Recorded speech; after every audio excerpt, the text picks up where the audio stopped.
Welcome back to Highly Respected. I'm your host, Scott Greer, and today we're going to have another fantastic episode, just like always. So sit back, relax, and enjoy the show.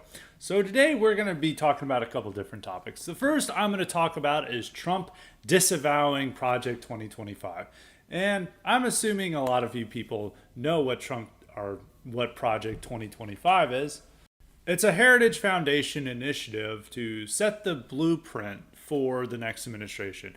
It wants to generate the plans that a next Trump administration can use and put into practice and make policy, as well as providing a personnel database for them to hire. And it's been getting a lot of attention because Democrats don't have much to campaign on. You know, there's not much of a record. All they really have is abortion and then warning about what Trump might do in a second term, that he's going to be a dictator, that democracy is going to be over. So they've been utilizing Project 2025 and turning it into a boogeyman. It's like, oh no, Project 2025, it's going to turn everything into dictatorship. And it's become a meme among Democrats. There was even a presenter at the recent BET Awards that's like, y'all, they're going to have Project 2025. Look it up. They're going to take away democracy. And so Democrats are aware of this, and Biden is running a lot of campaign ads about this. If you look at any of their Twitter accounts or X accounts now, and you see what they're tweeting about, regularly they talk about Project 2025. It's arguably their favorite thing to talk about because there's no record for Biden to run on, and they want to shift the focus away from Biden's mental decline to something else about how terrible a Trump presidency would be. So essentially they have Project 2025. And a lot of people associated with Project 2025, which we'll talk about that in a moment, have been making statements that you could say are bombastic and are saying that this is what we're going to do in a Trump administration. This is our whole framework. This is our plans. And contributing to what Democrats want to imagine about Project 2025. It is not formally linked to the Trump campaign. This doesn't have Trump's official seal of approval. It never did. But it did have a lot of Trump people working with it. A lot of people who are going to be, senior people, likely senior people in the next administration have been working with it closely and advising it and doing video ads for it. Stephen Miller and a few other people cut ads for it.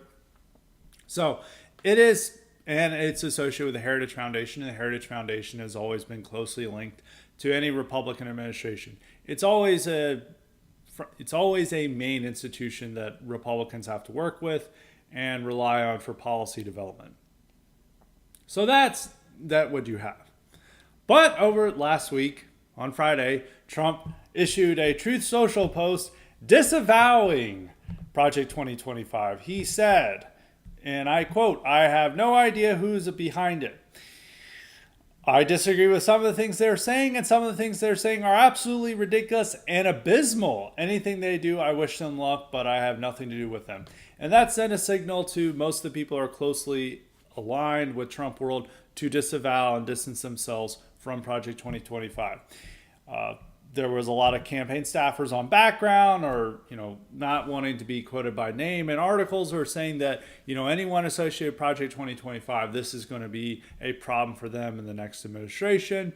And Stephen Miller, who had cut ads with Project 2025 and had links with Project 2025, sent out a dubious tweet or X post saying that because one of the Biden campaign accounts was attacking him and linking him to Project 25. And he said that this is a hoax, that he has had nothing to do with Project 2025, and this is all fake news, which clearly that's not the case.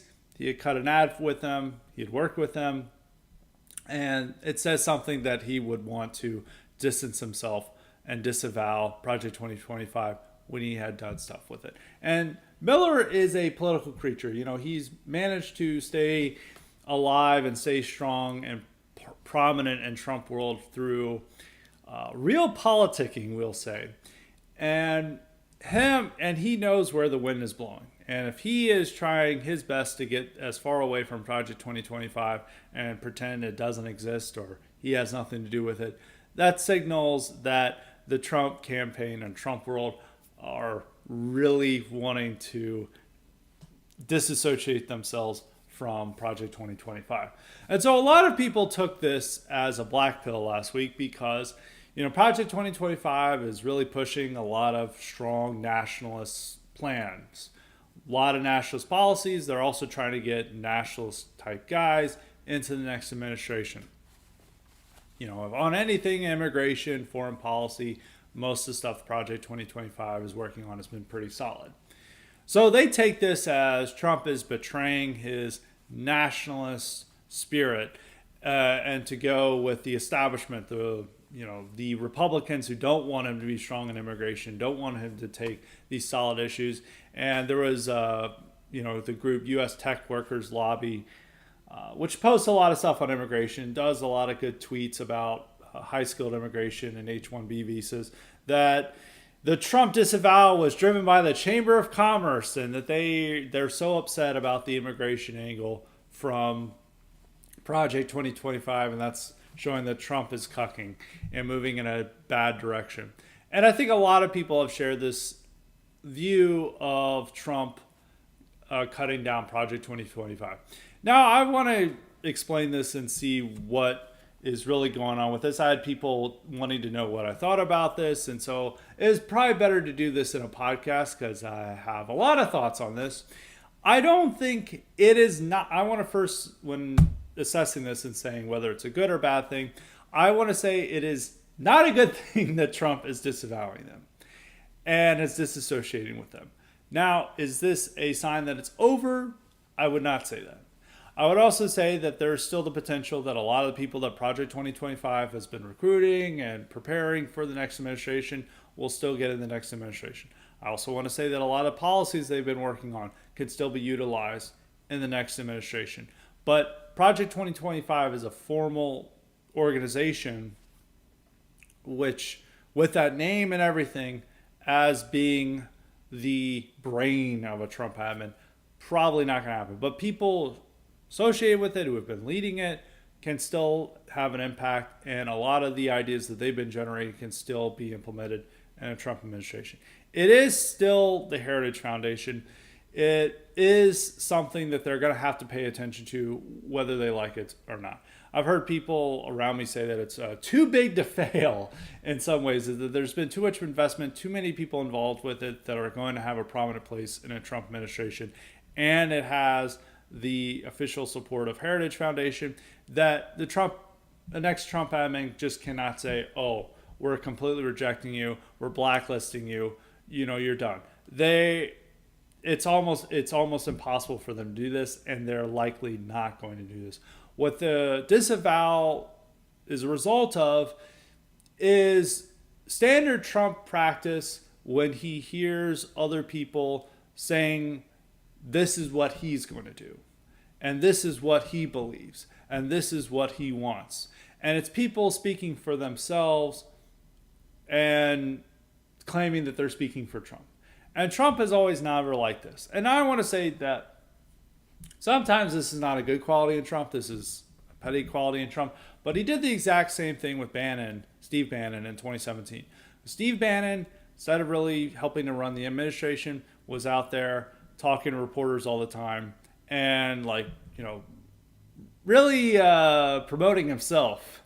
And, he's like the brain and he's running the admin. And he was instead spending a little bit too much time talking to reporters, which he's probably been better now, running a podcast and a video show, because that's more his forte rather than being, an insider, bureaucrat, the role he was trying to do within the Trump administration. Anyway, this got under Trump's skin because Trump is like, hey, you're trying to steal my limelight. You're claiming that you are representing me, that what you believe is what I believe, and that what you're pushing is what I'm pushing, and you've got your own agenda, and I don't like this, so I'm going to kick you out. And he did kick Bannon out of the admin. A lot of people didn't like that because they felt that other terrible people like Jared Kushner and others were now in charge of the administration. But I think people, in hindsight, maybe made a little bit too much out of it, because it was it was on a more simple level than simply Trump is rejecting nationalism or the good stuff associated with Bannon. It's more that he just doesn't like people going around and speaking for him and claiming to be the mastermind of Trumpism when they are in fact not that. And that always gets under skin. And I think this is why Project 2025 came to get a Trump disavow, because they've been going around, many of these people, Kevin Roberts, who's head of Heritage Foundation, Russ Vought, who runs his own group, Center for America Renewal, or rather the Center for Renewing America, and he's an advisor for Project 2025. And there's some other staffers who are Trump alumni who have some type of connection to Project 2025, or they've been lumped in with them, like people like William Wolf and others. And a lot of these guys have been making statements claiming that a next Trump admin or is basically institute a dictatorship and impose a lot of these policies that are maybe not the best for a campaign for what they want to run on.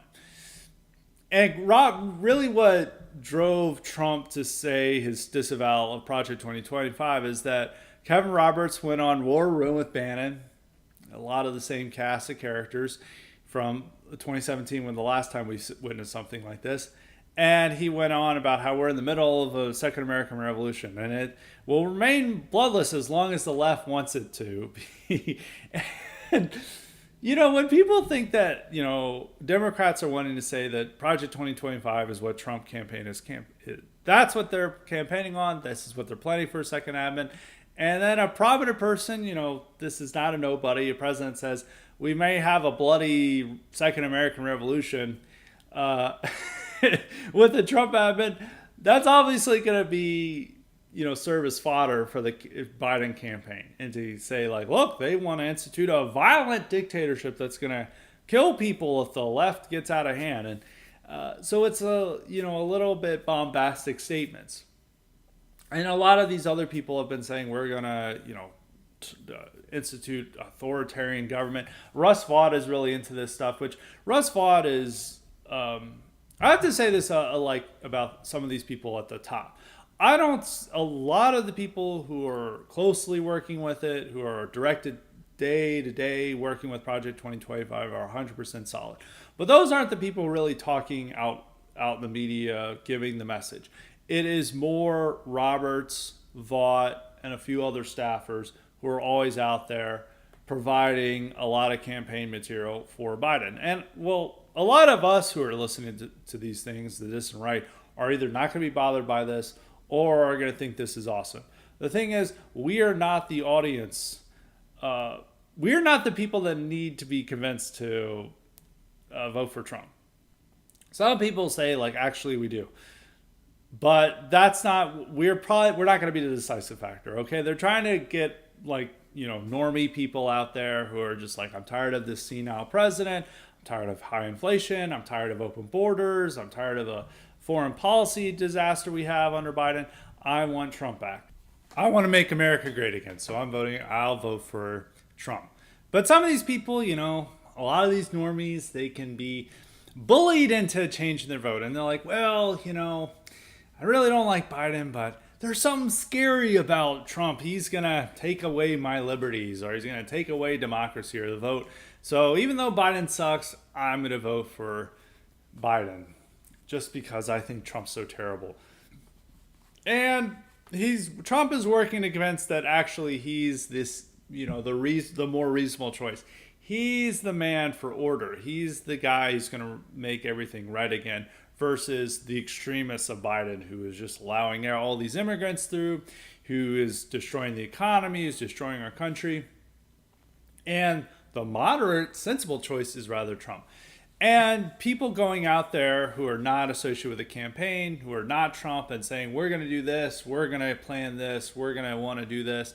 And it's a lot of over-the-top stuff. Like Russ Vought has created a game plan where they've said they're going to institute authoritarianism. They're like, we're going to invoke the Insurrection Act on day one to arrest all these protesters. And it's like, I don't have a moral objective to this. And if we did have a lot of riots and violent protests, I would be all for it.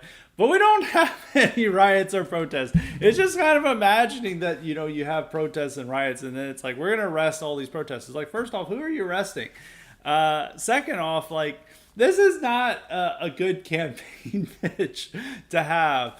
Or you're saying we're going to be dictatorship. And he also had like, we're going to implement Christian nationalism, which I think a lot of people in the distant right would like. But to a lot of the normies he's trying to win over, it's not the best campaign pitch. And it's also a little bit how question mark of how you do that.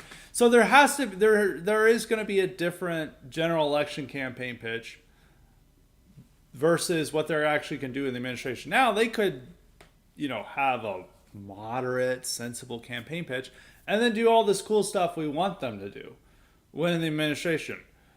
But before then, you have to win the election.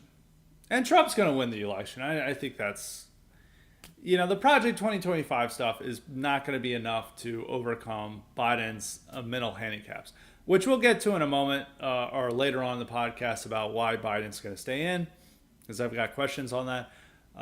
We'll get there. But first, I'm just going to talk more about Project 2025. He's going no matter what. But they do want to ensure and fortify his chances. And by distancing themselves from Project 2025, which he, once again, this is not Trump speaking this stuff. This is people claiming to speak for Trump, and Trump never is like that. And a lot of these people went over their skis, like Kevin Roberts and Russ Vought, and they're all these people taking this notion that I've long, criticized of how when people, right-wingers, talk about power, they instead start to sound like Shredder from Teenage Mutant Ninja Turtles or any type of cartoon villain. They're like, we're going to take power in this season. We're going to wield and destroy our enemies.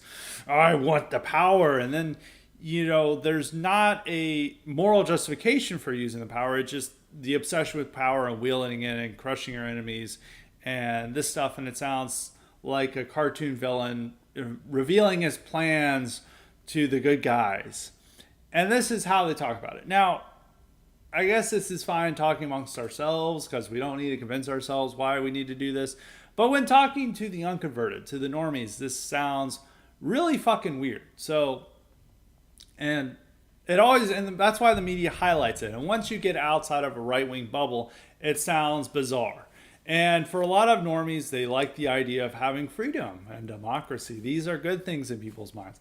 And to hear people saying we're going to take all that away for unclear reasons, that's also the thing. They don't really have the strong justification for this. It's like, what is the crisis you're intending to solve? It's like the Insurrection Act idea. It's like, we're not having riots and protests around. This is imagining that we're still have the same situation as the summer of 2020, when that would have been a time to invoke it.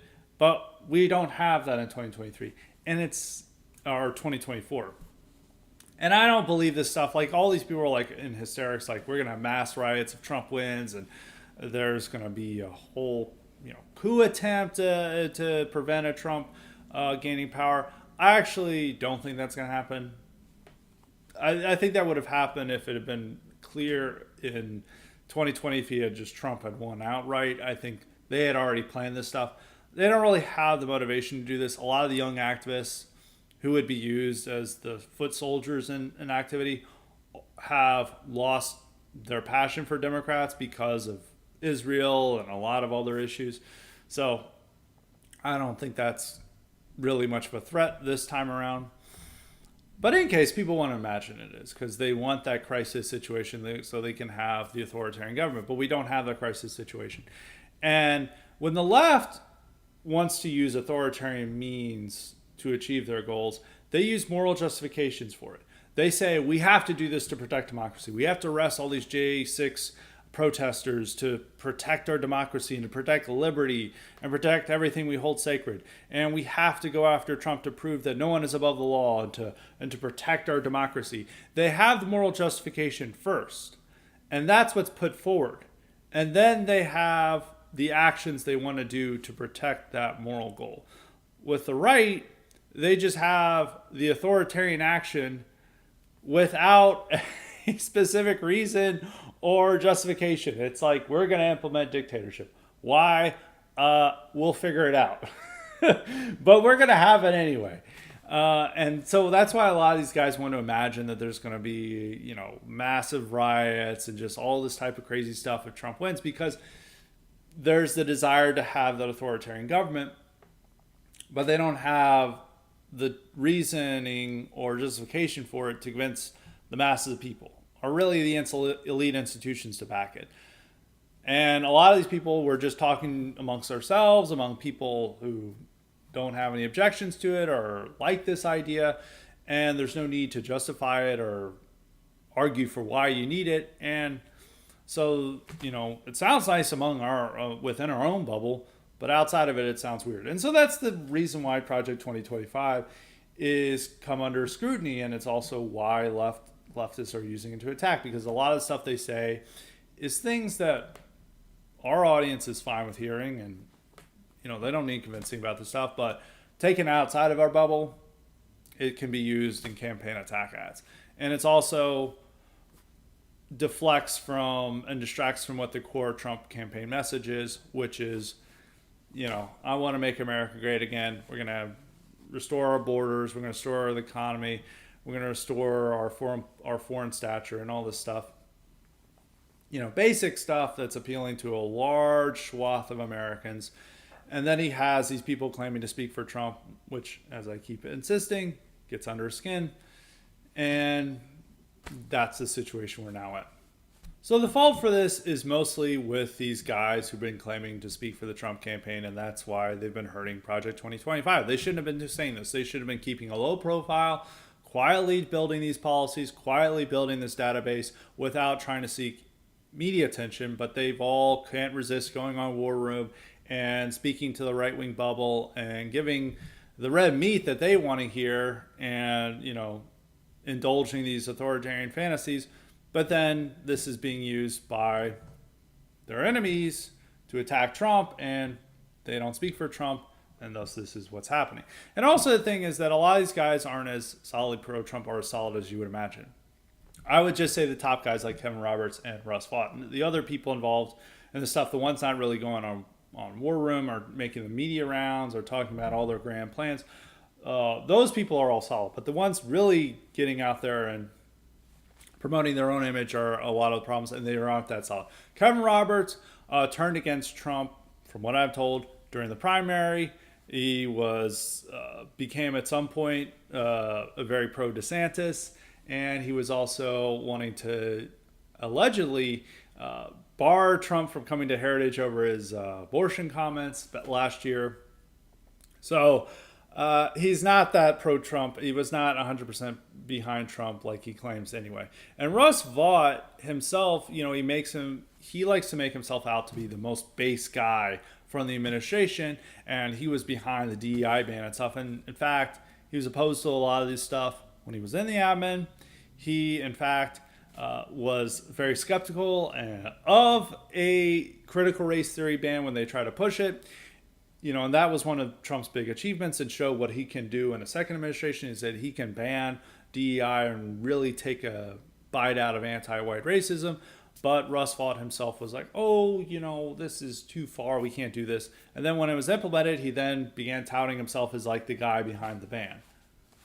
So there's something to say there. There's like, this guy is very interested in self-promotion rather than actually achieving solid objectives. And I think that's been a problem with Project 2025 people, is that some of the people associated with it is that they couldn't resist the opportunity to say, like, this is what we're going to do in Trump, and I promise you this is what we're going to do. And this sounds nice to our audience, but outside of the audience, it sounds not so nice. And this has led up to the situation.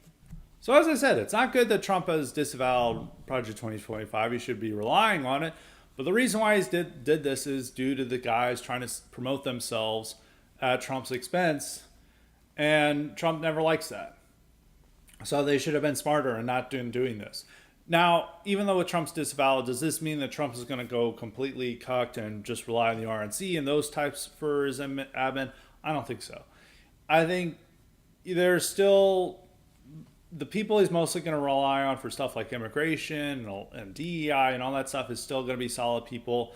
They're still going to be going after affirmative action. They're still going to be implementing a solid immigration policy. He's not going to go to the U.S. Chamber of Commerce to make his immigration policy. It's still going to be people who are tied in with Center for Immigration Studies and the immigration restriction network and related people. It's still going to be people like Stephen Miller, which there are issues with Miller, but when it comes to immigration, he's pretty solid, and he's going to have control over that department. I know there's been the fears around Trump when he said the stapling green cards to diplomas, which that was fully deserving of criticism. And, there was no justification for that. And I think our side was right to criticize Trump for that. But he's not going to carry this out, in my opinion. And so most of the solid policies and I think personnel is still going to be better even with this. But this is a hurdle, and there is still legitimate worries about where Trump could go next. This is not definitive proof that he's going to go in a bad direction when he becomes president. Still think he's going to rely on a lot of these solid people to make his admin a lot better than the first term. And his campaign agenda is still much more solid than it was in 2020 and 2016. I think, he's maybe not highlighting the better aspects of it as much as he should. But if you look at look at a lot of his campaign rhetoric, if you look at the intense focus on immigration this time around, unlike in 2020, he generally has, and also he's talking a lot about DEI and how they're going to curb affirmative action. Like these plans are going to happen. So I'm not too black-pilled about this. And that's for my reasoning. And another thing I want to say is I think it's legitimate to worry about this, to see this as a concerning development. But there are a number of people, and it's like this U.S. tech workers account, that are just eager to find reasons to not support Trump. Is that they just want to say it's over and he's betrayed us and that's it. But I don't know quite what the alternative is at this point. Some of these guys were hardcore DeSantoids, so they don't want to support Trump and they just find some reason. Others aren't, they're longtime supporters and they're just upset about it. But at this point, politics generally never ends up as perfect or the way we like it. And there's always going to be problems and struggles we have to compete with. And for a lot of the social media way of approaching politics is if something goes wrong, we then decide we're done, we're going our own way, and then you're going to beg for us back. It's the MG Towel theory of politics, the men going their own way. It's these women suck, I'm just going to go my own way, and then they're going to beg for me back. And it's always the same with politics. Is something went wrong. Well, our new strategy is they're going to beg for us back, or we're abandoning this. And generally that's not how it works, because one thing is online right overstates its impact. We really punch well above our weight in getting these ideas before Republicans and conservative lawmakers and making this the focus of the American right, in its entirety. We are not a mass movement. We are not like the Tea Party. Even with the Tea Party, it wasn't organized, so it was hard for anyone to speak for it because, there's a multiplicity of competing interests and factions within the Tea Party. And here we don't even have that grassroots movement. We are online, and we're able to influence politics through posting. And so we're able to make a dent in this stuff. But it has to come to remember is that we don't command a constituency in the same way that other interest groups do. In a way like the gun rights lobby did, at least in years past. It still does. But if the gun rights lobby is like, this guy is anti-gun, they can command a number of voters to hurt that person, hurt that candidate. It's definitely in the same way, with the old religious right and how it worked. If you guys listen to my IQ supplement on that, they were able to weaponize and organize their people to say, this guy's against our interests, punish him. And there were people that were able to punish him at the ballot box. We don't command that number of people. We do command a lot of influence over commentators because they're all online and they see our stuff and then they change their views to accommodate that. And then the mainstream figures who watch these figures then hear these views and then they adopt them. And that's how we make our influence felt. And so a lot of people can think that we command a mass constituency and that we're able to say, if we're like, oh, we're not voting for Trump, we're going to make him pay, and then he loses the election because of these people, and then they can claim we sent a message. The problem is we're not capable of sending this message. This is what happened in 2020 when these Wignats and a lot of the remnants of the alt-right were like, we're going to punish Trump. And then when Trump, didn't secure the election, they're like, we were the 5% that cost Trump election.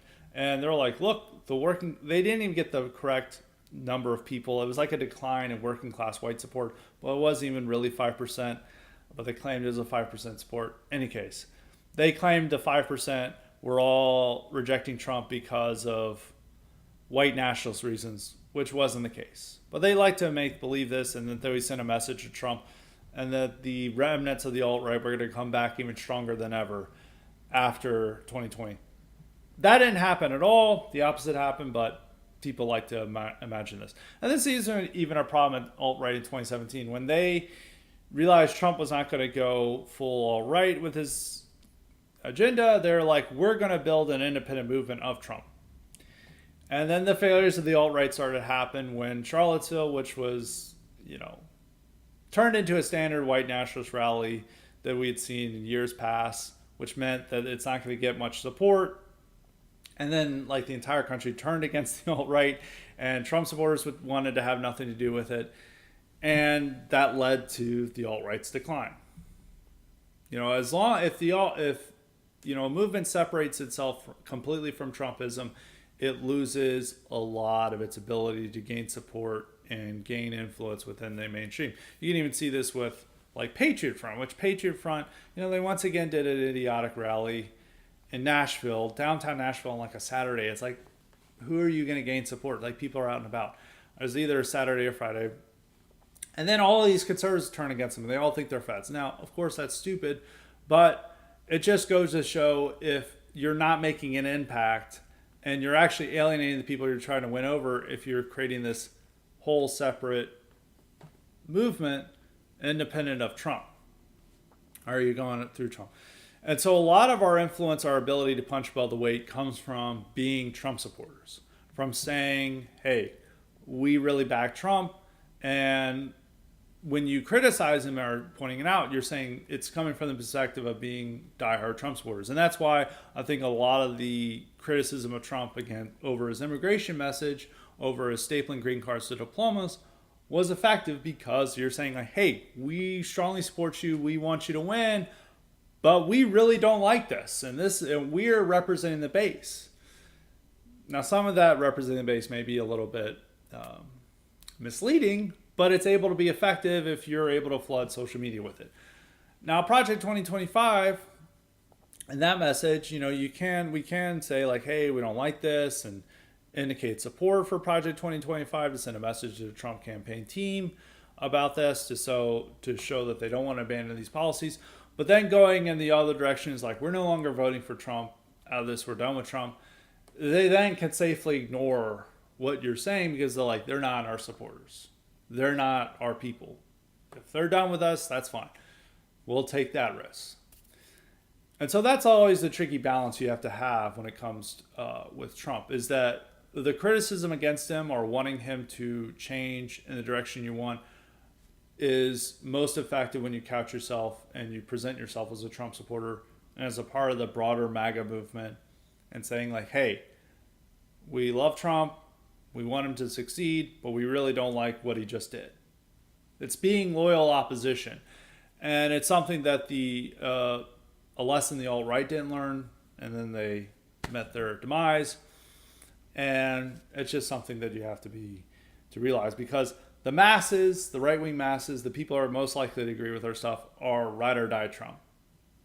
And if you come out to them and say, we're fully anti-Trump, and it could be for very legitimate reasons, they're going to turn you out, they're going to tune you out, they're not going to want to listen to you, and you're not going to be capable of winning them over. Now, there are a lot of people online who are becoming more anti-Trump. Not as many as I would think, because if 2023 being pro-Trump was not a popular thing on social media. If you said anything pro-Trump, you would get tons of angry reply guys, because a lot of the mainstream right, or dissident right adjacent people had all become pro DeSantis, and a lot of the remnants of the alt-right have been just hardcore anti-Trump for a long time.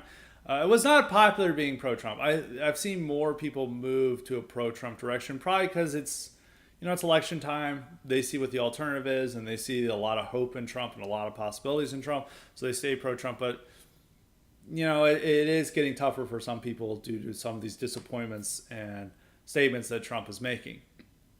But when it comes to Project 2025, I don't think I think it's concerning. I think it's worth raising awareness about. I think a level of criticism over it is legitimate, but I think it is coming from perspective of why this happened. It's less due to Trump rejecting what the policies Project 2025 stands for, but more due to these people a small number of people who have decided to promote themselves at Trump's expense, who are speaking for Trump when they are not in fact speaking for Trump.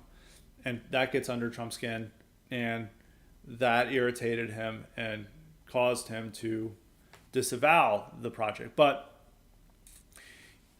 even when that happens, the people and the policies that Project 2025 is promoting are still going to be heard in a second term. The second term is not going to be a Mitch McConnell wish list. It's not going to be like a Paul Ryan wish list. It is going to be much more solid than the first term, and you could see this from what the campaign is promoting and other people that the campaign has listened to. They know the anti-DEI stuff is very popular. They know the being tough on immigration is very popular. They know that even the Ukraine stuff are wanting to have this, continuing money supply for Ukraine, and wanting to reassess that is popular among the base. And if you want any change to happen in this country, you have to have Trump. Because look at what the past 3 years of Biden has been. It sucked, but people aren't waking up. They're going back to sleep. And there's always this assessment like, oh, if things get so bad and people aren't presented with a real alternative, that they'll just turn to something really radical. That's not always the case. Four more years of Biden is not going to make people more radical. Or rather, let me rephrase that. It's not going to lead to some grand radical solution of something we want to happen. It's just going to be more of the same. And we could very well have a worse Republican candidate in 2028 who rejects Trump and Trumpism as the nominee. And it could be a repudiation of all that we've worked for and all this America First stuff that we have. So it's much better that Trump wins. I think, as I said, I think it's fair to criticize him. You don't have to be a constant cheerleader for Trump, and you don't have to be like, this is awesome, this is great what he's doing. But there's understandable reasons Trump does what he does. I don't think there was any understandable reason why he said, let's staple green cards to diplomas, besides him just trying to please the venture capitalists he was being interviewed by. But even with the Project 2025, it's a move I don't like. I would hope he would back away from it, but it is caused by these self-promoters who are not sticking to the campaign line. And this is what it's built up to. So that is my opinion on Project 2025, and it's 40 minutes long. And we still have another topic to discuss that is not related to common league questions. And I'm going to talk about the French elections. This could be a little bit shorter because of all the energy we spent on the first topic. So in the French elections, the National Rally was disappointed. They were expected to get a plurality of the votes. Instead, they finished in third. They were supposed to finish in first, but the effort by the left coalition and Macron's center party worked. And what they did is that in French elections, they're not proportional representation, which is why they had a second round. In other places, such as Germany and a couple of other European countries, people go to the votes, or people go to the ballot box, and proportional legislature is dependent on the percentage a party wins in the legislative election. So say a party gets 20% of the vote, they then get 20% of the seats in parliament. And that's how it works in a few places. It's not how it works in France. In France, it is, seat by seat case where they're voting for that candidate. And the candidate has to get at least 50% to win or to offset a second round race. So this is often denied National Rally or as past iteration National Front seats in the National Assembly. They, even despite having a fifth of the support of the country, or they've had at least 15% support of the population for over 20 years, more like 30 years, because there was a time and in the 80s when France briefly shifted to proportional representation and the National Front got a sizable coalition within the sizable delegation within the National Assembly, but then they changed it back because of fears of the far right gaining power. But usually they've never really had many seats. And prior to 2022, they had fewer than 10 seats in the national legislature, despite being the party that made it to the presidential runoff in 2017 and then in 2022. But 2022 presented a change.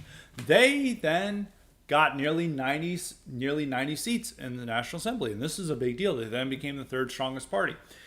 And in the first round, they were the top vote getter. They were expected to win the plurality just based on the first round of votes.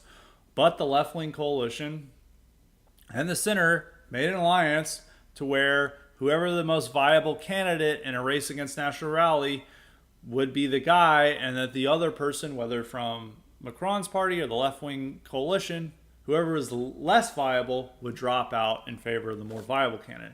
And this served to deny many National Rally candidates their seat. Leftist voters would vote for ensemble candidates, that's Macron's party, and then ensemble voters would vote for the left-wing coalition, the New Popular Front candidates, if that was a more viable person. And it was all done to deny the National Rally the seats. And it worked, as we can see. But National Rally still got a significant number of seats. They increased their share by over 50. They now have, I think it's 142 seats in National Assembly. There is no outright majority among the left. Doesn't have an outright majority. They're going to form a shaky coalition with ensemble of some sort, and it's going to be a disaster. The government's not going to function, and this is likely going to encourage more support for National Rally. So I'm in a lot of this podcast, I'm trying to say that things that we may black pill about shouldn't be that massive a black pill. I think the results will help National Rally in 2027. The issue is it shows a large number of majority of French are still unwilling to vote for National Rally, despite them best representing the interests of the French. The French are overwhelmingly opposed to immigration. They want less immigration. They want more immigrants deported. They want to restore French identity and make France great again. And only National Rally promises this. Yet, there's still this lingering image that they're the fascists, they're extremists, and, well, I just can't vote for them. They're falling for a lot of what normies in America fall for, even with Biden. They're like, oh, well, Biden's terrible, but I'm still going to vote for him because I worry Trump's going to be a dictator. I think that worry is lessening in America, and obviously Trump won an election. Yeah, well, you could even say he maybe won 2 elections. He's likely going to win in November. But in France, it's even a bit more there. Is that enough people, despite all the problems France is having, they'll still vote for the reasonable alternative? Or even the far left, which is the complete opposite of what represents them. They want more immigration. Their proposal for immigration is to institute open borders. Now that's the opposite of what the French want, yet they're so afraid of what a far right government may do as that they vote for this far worse alternative because it's something they know at least. And so that's really the problem with the election, rather than saying the nationalists can never achieve power. I think 3 more disastrous years of this government will push people to the direction of wanting to vote for a nationalist president. They keep increasing their total. They continue to be normalized. They continue to gain seats. They keep inching their way to power. Unfortunately, there needs to be more convincing of the population to cast their ballots for national rally. But I think, and so it's going to take hopefully 3 more years of this. Now, if in 2027, either Macron's successor from the center, Macron can't run for another term again. They only allow 2 consecutive terms. He can run again in He can run again in 2032 if he wants to. I don't think he will, but who knows? Maybe he will. Probably not, because I don't think I think his popularity is going to tank by 2027. It could be, his handpicked successor of the center or a far left candidate. If someone not from the nationalist right wins in 2027, that is more of a black bill than this results. Because that indicates that no matter how bad it gets, there are not enough French to make the right decision. There's not a majority of French who will do the right thing. They will still cling to the old status quo despite however bad the status quo gets. They'll still cling to it and not vote for the right change that they need. But I think then is when it's more appropriate to forecast doom. I think when it happens with national, and I know this may undermine my claims about, you shouldn't seek the worst is better. Here, there is an alternative. There's a clear alternative. It's just that we need more people to back national rally. They're already in position of power. They're gaining influence. This is a serious alternative. There is a concrete and very realistic alternative to what is put forward. With a lot of the accelerationists in America, it's like Trump will lose and then just something will emerge that will be radical, and we need that. But it's vague and not very concrete. And we've already seen what's happened with 4 years of Biden, and nothing like that emerged. And then they just expect, we'll just do this again, and most likely nothing will emerge. It's just some fantasy that they're proposing. With France, it's a concrete alternative. More support for the national rally and getting them into power where they have a majority of the seats, or at least a plurality of seats, and then they have the presidency. And once that happens, they can make serious change in France.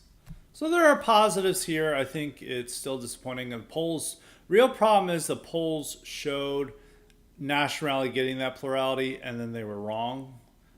So that's an issue with maybe polling, because you may be worried it's like, maybe that's polling all across the West is off, because polling was also bad in the UK, which showed a more decisive advantage for Labour, or they would get more of a higher percentage of the votes than they actually achieved. So there could be problems with polling even in America, and maybe that might not be good for Trump. I mean, we saw this in 2022 where the polls showed a massive victory for Republicans, and then that didn't happen. So that's something to keep in mind. But otherwise, I think it's not what we want, but there is a silver lining to this. I think this government's going to fail. If National Rally had achieved the plurality, they were never going to achieve a majority. They were not going to get the prime minister. They weren't going to get cabinet positions. They were going to be kept out of government anyway. But maybe they would have seen, that they got the most amount of votes, and yet this country still sucks. Then they may receive a lot of the blame for how much of a failure this government is, and they would make their chances of winning in 2027 much harder. So 2027 election is most important. And these results put National Rally in a decent position of, one, not being blamed for the failures of the government, which this is even happening with Lega in Italy, which they're part of this coalition with Meloni's party.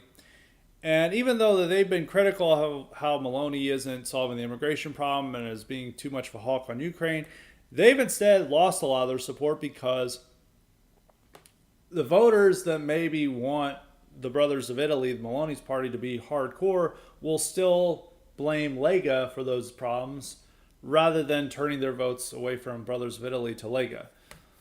That's Salvini's party. So, and something like that could happen in France, if nothing gets solved despite National Rally having a plurality and control or greater control of the National Assembly, then voters will turn against them and it'll be harder for them to run in 2027. So, but now with them being out of power and being the opposition party and the likely failures of what's going to happen in the next 3 years, they're in a stronger position for 2027. So that's the white pill from it. The real black pill isn't so much that they were denied power, but that the fact that a majority of French are still reluctant to cast their ballot for National Rally. Even what happened with the Republicans, the center-right party, which they're getting replaced by National Rally, but they still refuse to do an alliance with National Rally. And that completely destroyed the party when the party leader tried to work on an electoral alliance with them. They fell apart. And so there's also issues with the party Reconquest to the further of National Rally's right, which there was a lot of acrimony over them joining an alliance for the elections. So there are a lot of issues here. And the right, National Rally doesn't have it together. But I think over 3 years, they're going to build up and they're going to be in a much better position. So that's my white pill from the situation. The last thing is, I think a lot of Americans are having bad analysis of it. They're like, they rigged this election. Well, I think for propaganda purposes, sure, but this has been a common tactic in all voting, is that like, okay, the voters chose to select the terrible people. This is more of a problem with the voters than with the system itself. You'd rather have proportional representation. If proportional representation was there, National Rally would do way better. But they don't have that system. And I think if they had achieved a plurality, maybe they could have made that system the preference in France, but that didn't happen. So I think people are being a little over the top with that. But I guess everything is seen through the prism of American politics when you're American. And a lot of our politics just matters more because, all of these world decisions depend on who's our president and who's in leadership in America, especially in Europe. So a lot of commentators want to shift all the way focus back to what's happening here, which maybe it's not the right analysis or comparison to make. Now on to the Cotton Bleak questions. As a reminder, you too can get the power to ask me questions or suggest guests and topics if you sign up for the Cotton Bleak option and Highly Respected Substack. That's at highly-respected.com, and make sure to sign up for the IQ supplements while you're there. The first questions are going to be about Biden, of course. We need Biden questions. I could have done just a whole nother Biden episode, but we already did that one, so about why he's not dropping out. So we have two about him dropping out and what he's going to do about that. So the first question comes from Dollar Bill. He says, in the wake of Biden's disastrous debate performance, many liberals and mainstream media commentators are freaking out about his poor condition and had seemingly no idea about his cognitive decline. Previously, the media would dismiss these reports and counter that no, it is Trump who is succumbing to dementia. Do you think there is a parallel to how in the 30s and 40s the media hid how FDR was a cripple and in the election of 1944 he was dying? Absolutely, but it was easier to hide he was a cripple because, we didn't have 24/7 cable news at the time. People would just see him on this giving stump speeches, and if he was standing up at the podium, they're like, well, I guess he's not a cripple. And so they could just easily hide how he's crippled. In 44, it was a lot harder because even people who saw him speak could see a dying man. There was a point where a lot of people hadn't really seen him throughout the 44 campaign. And then when he gave his inauguration address in 45, they're like, oh my God, this guy is at death's door. And so, but they were able to hide him more in 44 because he was president during wartime. So he's like, oh, well, he can't campaign. He's busy winning the war. So they were able to hide him. But with Biden, we have 24/7 cable news. There has been plenty of instances showing him having serious mental decline. And this evidence is just before people. This is before the media. This is before Democrats. This is before them. It is obvious to anyone with eyes to see that there is something wrong with Biden. For a lot of people with FDR, they had a more legitimate reason for not believing this because they hadn't seen him. They hadn't seen him in his wheelchair. They didn't realize how bad his health was. His health issues were completely hidden. They had more of an excuse for believing that FDR was fine. Here, there's no excuse. There's been a ton of evidence. They just had it at the debate when he failed and that there were no more excuses. And now they're like, oh shit, he actually has severe mental decline and we're in trouble in November. But it's already too late. He's still the candidate. They can't get rid of him. He is their guy because, in the build up to this week, they've been mounting more pressure tactics. All these donors are getting together and begging Biden to leave. And now senators and House members are banding together and telling Biden needs to go. But Biden can tell them all to pound sand because they don't have any real leverage over him. Now you might say it's like, oh, they control the power of the purse. Biden could just simply tell them like, hey, all these threats you might make against me are going to help Trump. You're going to say you're not going to donate, or, well, maybe his handlers. I don't know if Biden can actually make this statement, but Dr. Jill or Hunter can tell them this. They're like, hey, you say you're not going to give me any more money. That's fine. I guess you want Trump to win. And, maybe these donors will seethe for a little bit and they'll, not offer any money. But guess what? Once it becomes apparent that Biden isn't going anywhere and he's the only alternative to Trump, they're going to return to supporting him. This happens all the time. This happened in 2016 with Trump and Hillary Clinton. There was a whole groundswell of people demanding Trump drop out of the ticket over the Access Hollywood ticket or tape. Guess what happened? Trump ignored the noise, let the news cycle play out, and most of these people returned to supporting him. Same thing's going to happen with Biden. News cycle is going to carry on. They accept that, like, well, Biden will just rely on his advisors or whatever, and at least he's not Trump, and they'll go back to supporting Trump. Not without any enthusiasm, but Biden is going to make that bet. Biden doesn't want to leave the White House. His family doesn't want to leave the White House. They feel they're the only person suited to beat Trump. They don't really have a solid alternative to Biden. Kamala in a lot of these polls does worse than Biden. And the money sticks with him. The money is legally bound to Biden that they've raised through the Biden-Harris campaign. Now money raised for the DNC and other ventures that can go elsewhere. But money legally raised for the campaign sticks with Biden. And Biden's an asshole. He's not going to give up that money. So that is the one Biden question. We've got a quick one from Dollar Bill as well. This question was from Dollar Bill. He's got a second one that's a short one. He asked me, wanted a food question, namely barbecue. People debate which regional style is best. Texas, South Carolina, Kansas City, Alabama. It's clearly a southern thing, but I'm curious why some regions never enter the conversation. Nobody talks about Virginia or Mississippi barbecue. Why is this? Also, was barbecue really invented by blacks in the colonial era, as we're told, or is this more folklore than fact? Like how they supposedly invented peanut butter, traffic lights, and the gas mask. I'm going to offer a disappointing answer, is that I don't know either question to this, because I'm not that much of a foodie. I'm not really into caring about the local food culture as some people. When Food Network is on at the gym, I really don't like watching it. I have to change the channel because I'm not really paying attention to what's on TV because I'm just working out and listening to music. But I really just don't like it as like TV. I just eat food. I like some food. I don't like other food. But it's not something that really generates passion or interest in the way that music, movies, or history do. So I'm sorry to disappoint our books. So I'm sorry to disappoint you on this matter.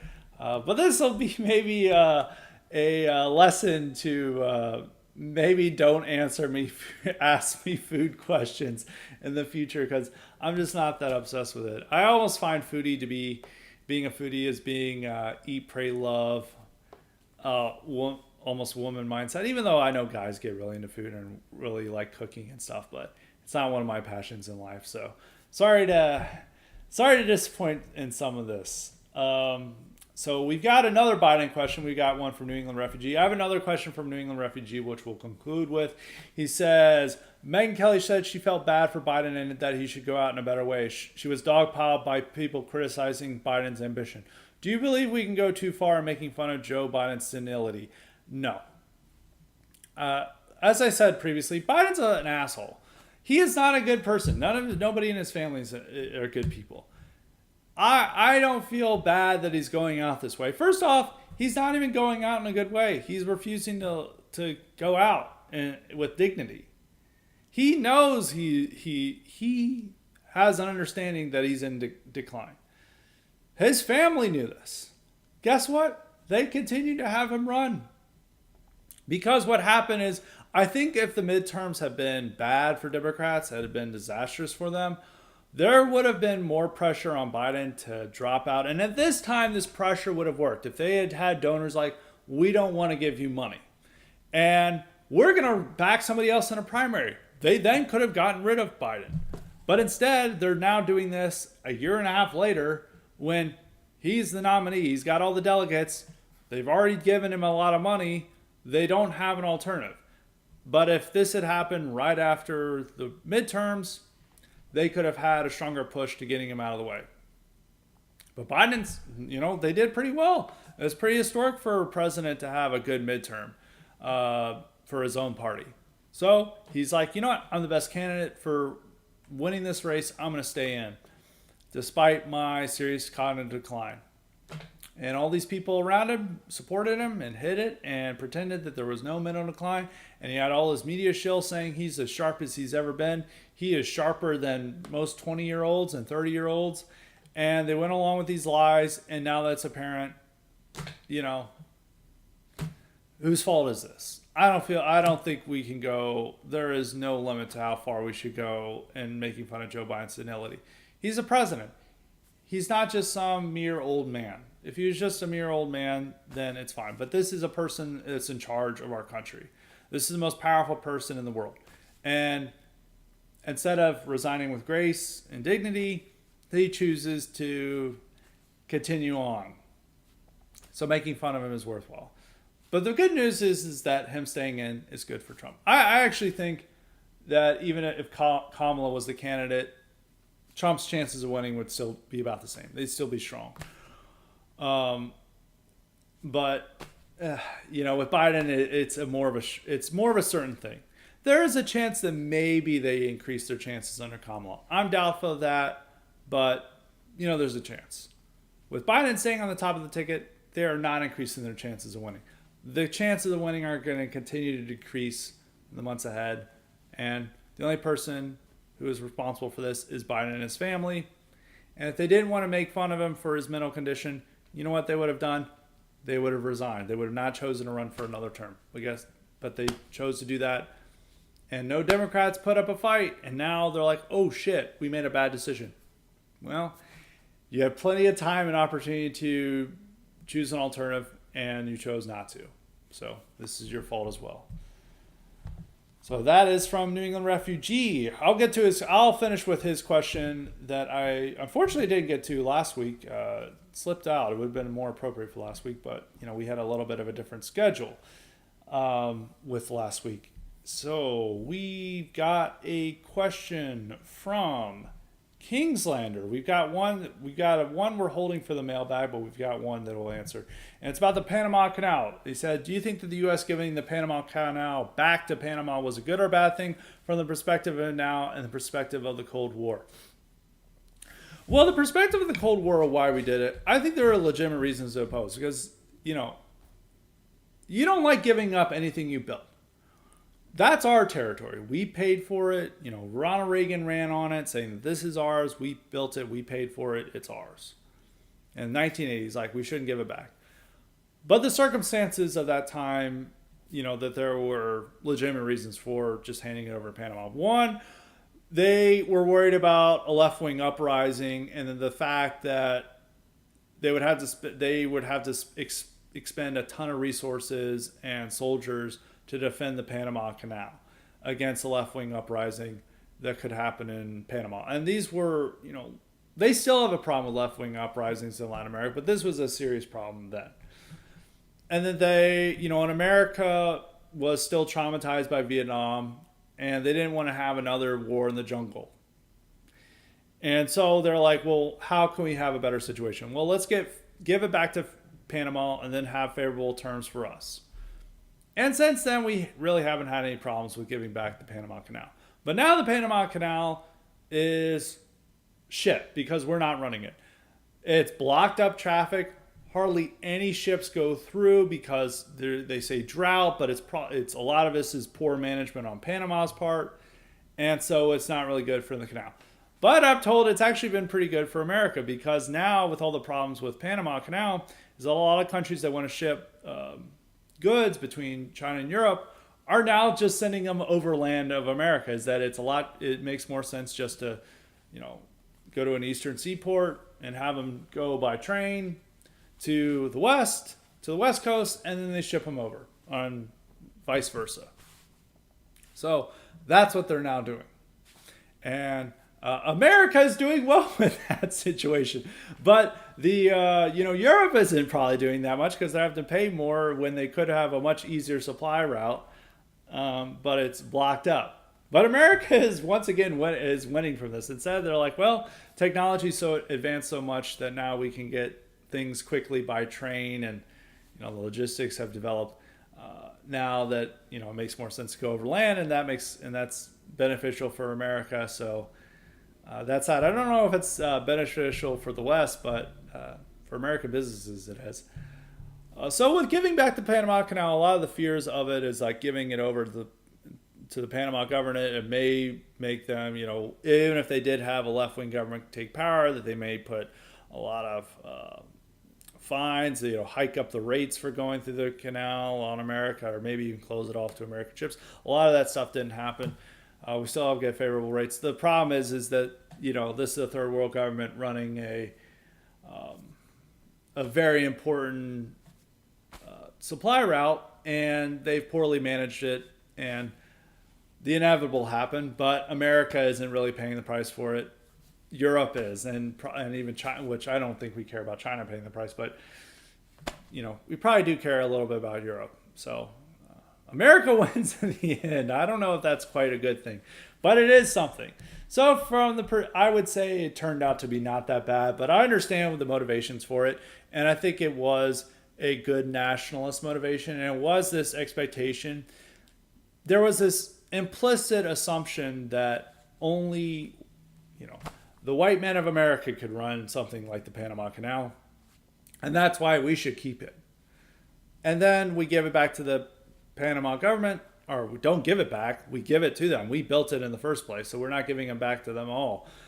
We give it to them, and then they poorly run it over the last 40 years, and we see now the results of that. So there is something to say that it would have been better, but America's still doing fine without it. And I think in the 80s, there could have been this very serious war to protect the Panama Canal that we couldn't have afforded, and the public would have been opposed, and we could have handed it over to a much more hostile government that was going to block our shipping and present a lot of problems with us. So it turned out to be not that bad. I could go more into this maybe later in an IQ supplement. I don't know if they're on a whole Panama Canal IQ supplement, so that could be something down in the future. So I think, no. We've got another question from Pay-Per-View. He specified this should be for Monday. So, and this is another Biden question, but from debates. And he says, in the aftermath of the debate last week, well, now it's 2 weeks ago, a frequent reposting that I saw a lot of was the 2012 debate between Obama and Romney in comparison. So many people in the comments were saying all the dumb normie stuff, like how politics used to be, when men could disagree but still be friendly. My question is, how do we get people to not look at bipartisan days with rose glasses and realize they were the foundation of today? Also, what is the big political view hump that we need many people to get over for this to be accomplished and the average person to accept and advance our views? Personally, I found the true learning of MLK was what really got me to views like yourself, a view that is slowly growing among my fellow young generation. The reason why this is very appealing is because middle class people don't like the status quo. They don't like to rock the boat. And this is both true in their personal lives and in politics. When they go out to a restaurant, they don't want major disruptions. When they go out to the grocery store, they want everything to be expected and reasonable and everyone just to get along. And they're not the big fan of conflict and confrontation. They just like things to go smoothly.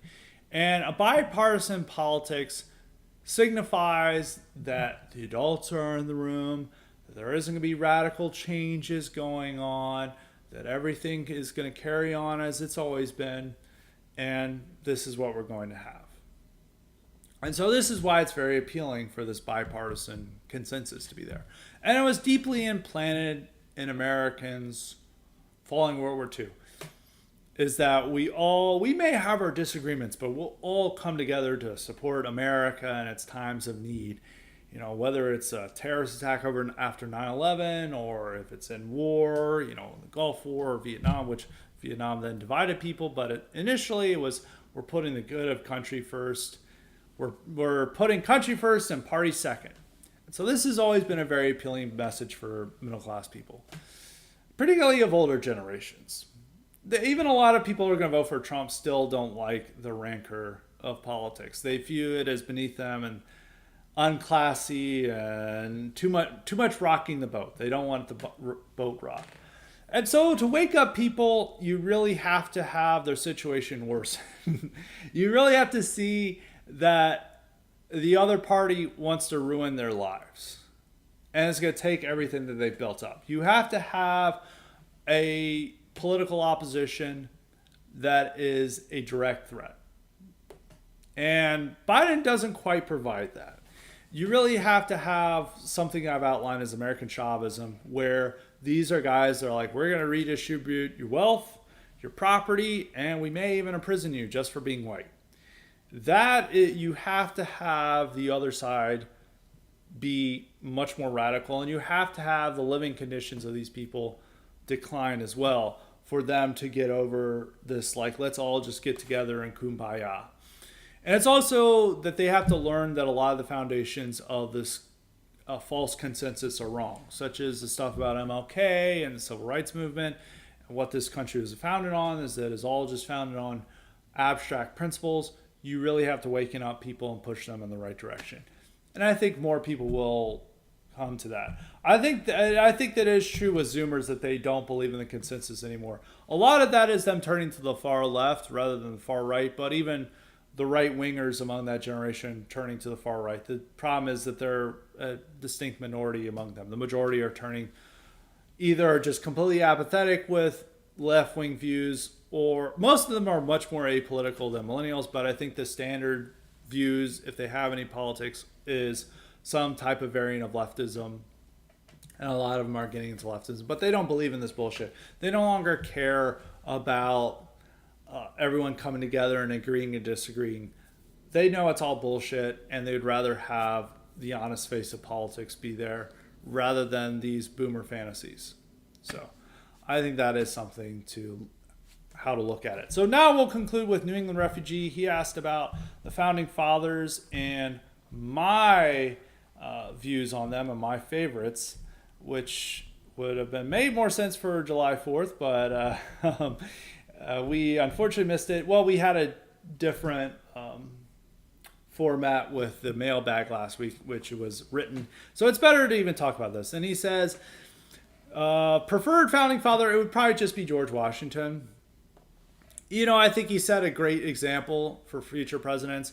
And I think without him, we would have not had a country. Is that due to his calm leadership and his ability to keep the Continental Army together and to serve as an impartial figurehead really helped solidify this country and made it the country. I think if he really was an indispensable figure for the founding.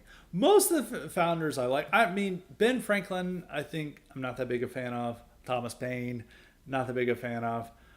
Thomas Jefferson is very interesting. So is John Adams. They're both very interesting and they're both intellectuals. And I think that they're worth reading for that. A lot of Thomas Jefferson's ideas are out there and have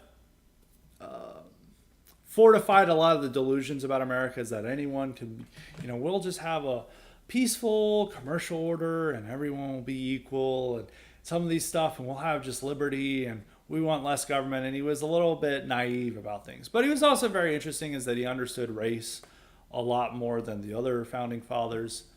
And he understood that there should be an ethno-cultural component to this country. And he was more open about that than some of the others. John Adams, I think, had a more conservative understanding view of the world. Same with Alexander Hamilton. Both of them, very admirable figures, very interesting figures. It's hard to be hostile to any of them except for, Paine, a little bit too radical, and some of the other more minor founding fathers. But if you had to pick a favorite, it'd be George Washington. So I would say that. And he also asked about the John Adams HBO miniseries about him and implied maybe we should do an IQ supplement. We could do an IQ supplement on John Adams at some point. But most of them I have a high opinion of. But if I had to pick a favorite, it would be George Washington. Even though, last point, he's the one I relate to least. It's the same with even Robert E. Lee, is that these guys are these very dignified authority figures who, they're not intellectual at all. They're just like, this is the way things are. This is the order we have. And I'm sticking to this order. And there's these very strict principles they have to live by. I think it is admirable, but it's not relatable. And you'd also be, maybe not have the best dinner conversation with someone like George Washington. Well, you'd have a great dinner conversation with Thomas Jefferson or John Adams and Alexander Hamilton. And I think they're a lot more relatable from being intellectuals in that regard. But I still think he was the indispensable one, so you have to pick him. Any case, that is it for this Highly Respected. We've got more great content coming up this week. Going to be sticking to the normal schedule this week. First time in a while we're going to be doing that. So be on the lookout for 2 great columns, a mailbag, and an IQ supplement later on. So until next time, stay respected.